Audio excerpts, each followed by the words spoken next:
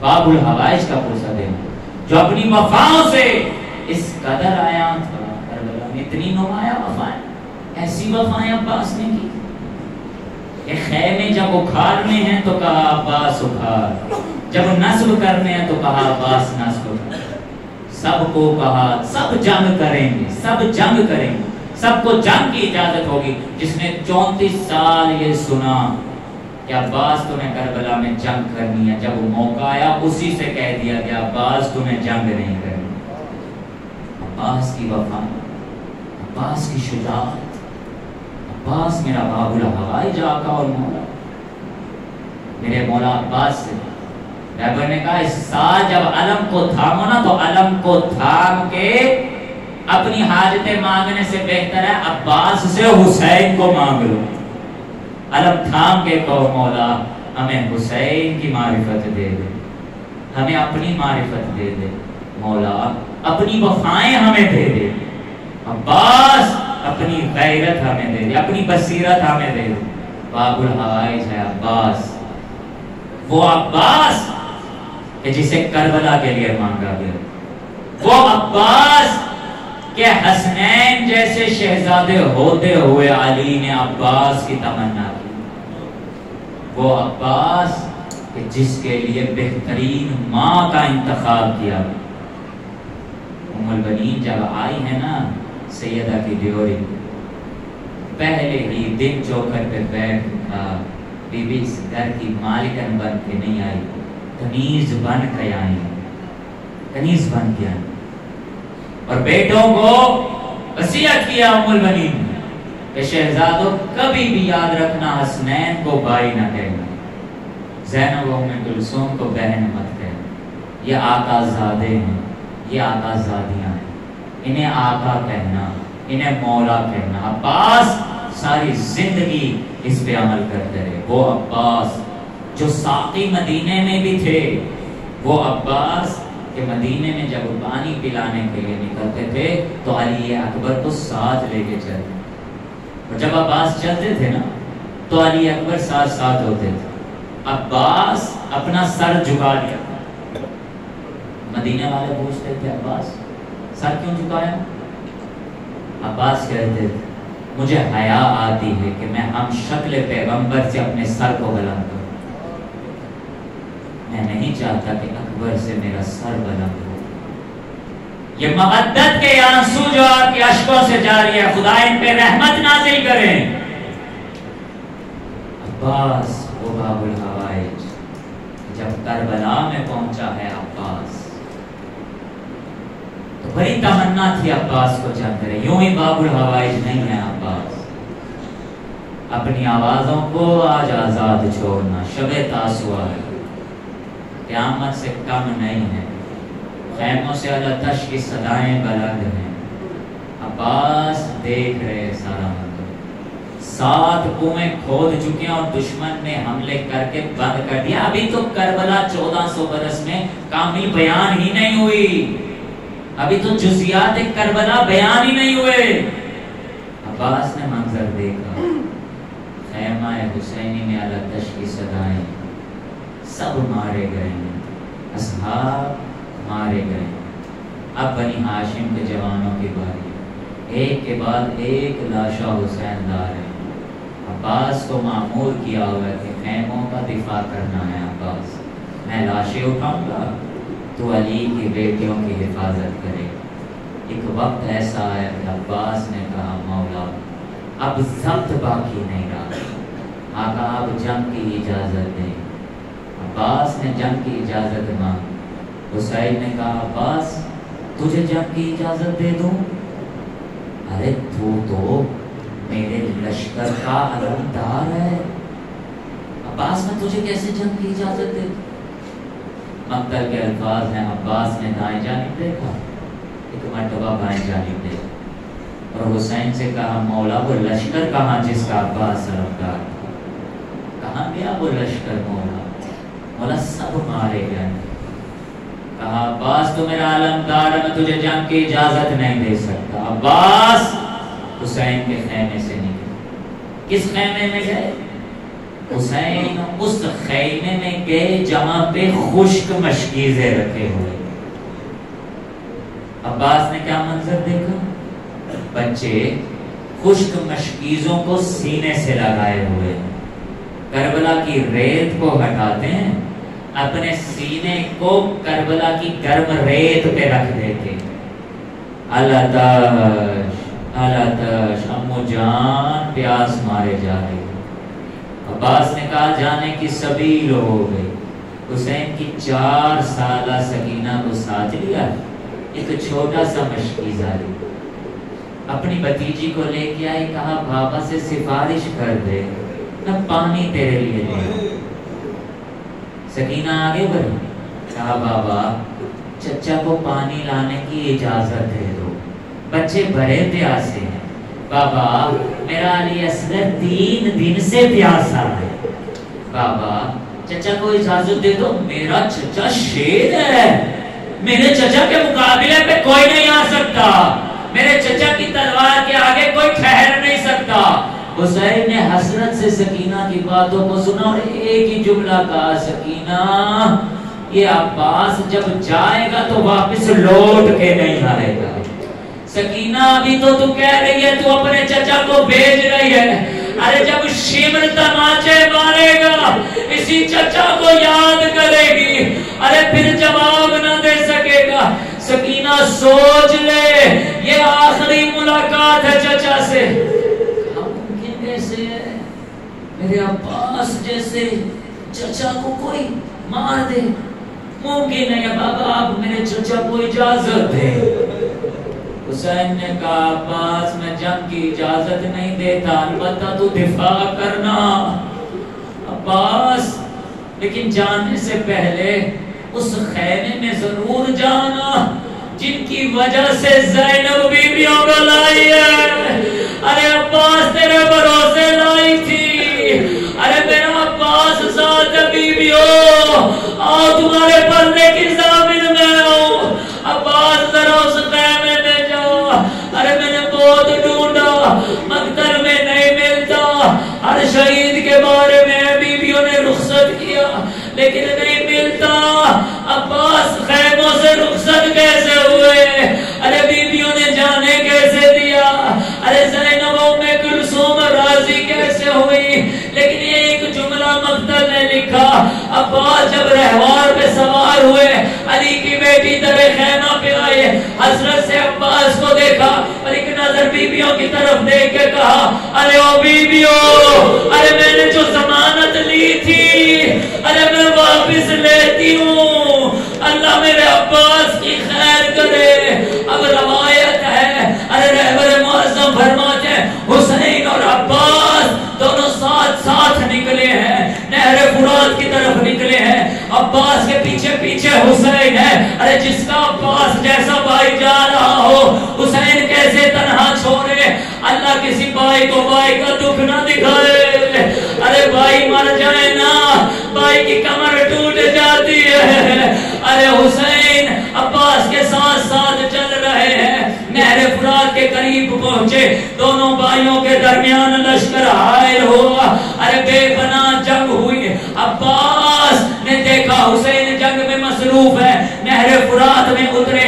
اب جملے قیامت کے ہیں. ارے فرات کے نہر کو خطاب کیا، چلو میں پانی لیا.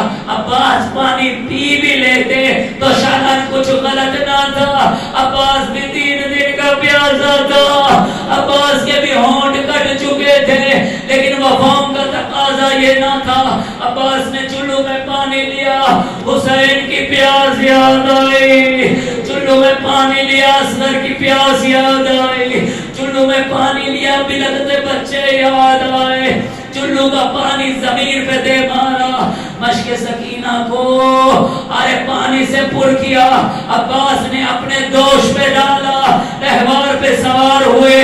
اب خیام کی طرف ہے، کل امید باب الحوائج کی اتنی ہے یہ پانی خیموں تک پہنچ جائے. ارے دونوں بھائی جنگ کر رہے ہیں، حسین مصروف ہے جنگ میں. ایک نظر علم کی طرف ہے، علم کا کبھی دائیں جانب جھکتا ہے کبھی بائیں جانب جھکتا ہے. ایک لہجہ ایسے آیا علم عباس زمین پر آیا. حسین قام کی تیزی سے عباس کی جانب بڑھے. ارے اور رونے والوں آج کی شب تو بخل نہ کرو, آج کی شب تو آوازیں بند نہ کرو. ارے آج تو وہ شب ہے کہ جس میں سننے کی ضرورت نہیں ہے. آج تو حسین ہی کوئی کہہ دے تو رونے کے لیے کافی ہے.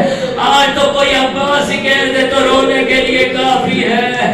ارے آج باب الحوائج کی مجلسوں میں تمہارے وقت کا امام شامل ہوتا ہے, ہاتھ اٹھا کے دعا دیتا ہے میرے اللہ, اے میرے اللہ جو عباس کے لیے روتے ہیں ان کی آنکھوں کو کسی غم میں نہ رلانا. ارے آج امام زمان کی دعائیں لینے کی رات ہے. امام زمان تمہاری اس مجلس میں عباس کا پرسہ لینے آئے ہیں. حسین عباس کے لاشے کی جانب بڑھے.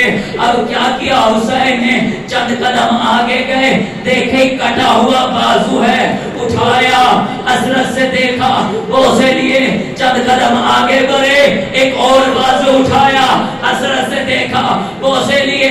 اب اس سر پہ آئے جسے گرز مار کے شکافتہ کیا گیا تھا.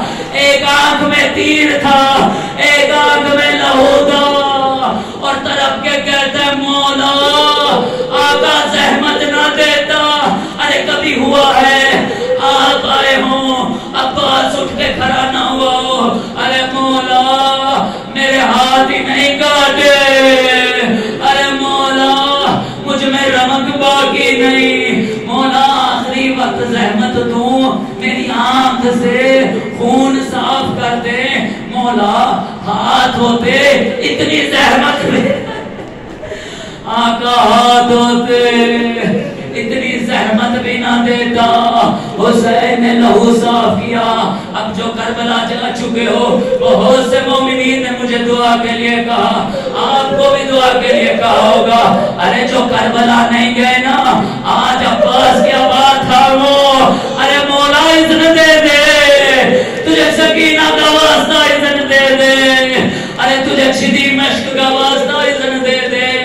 اے عباس کربلا بلا لے. ارے جاؤ کربلا.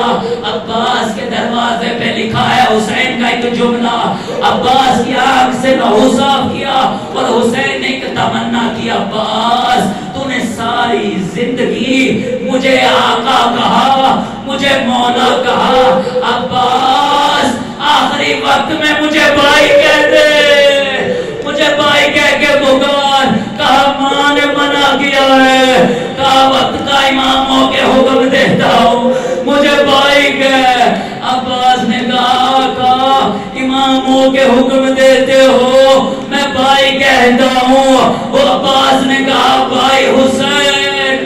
عباس کے جملے ختم نہ ہونے پائے تھے, حسین کے لب ہلے اور عباس کے لیے کہا بنفسی انت یا اخی, ارے تجھ پہ حسین جیسا بھائی قربان. اے عباس تجھ پہ حسین جیسا بھائی قربان. اب آخری جملے اور اپنی دعا اور گریہ کو بلند کر لینا. ادھر عباس نے حسین کو بھائی کہا, ایک سیاہ برقع والی بی بی ارے پہلو سے نمودار ہوئے. اے عباس جب حسین کو بھائی کہا ہے تو مجھے بھی ماں کہہ دے. ارے زہرا بقیہ سے ماتم عباس, یا عباس یا عباس یا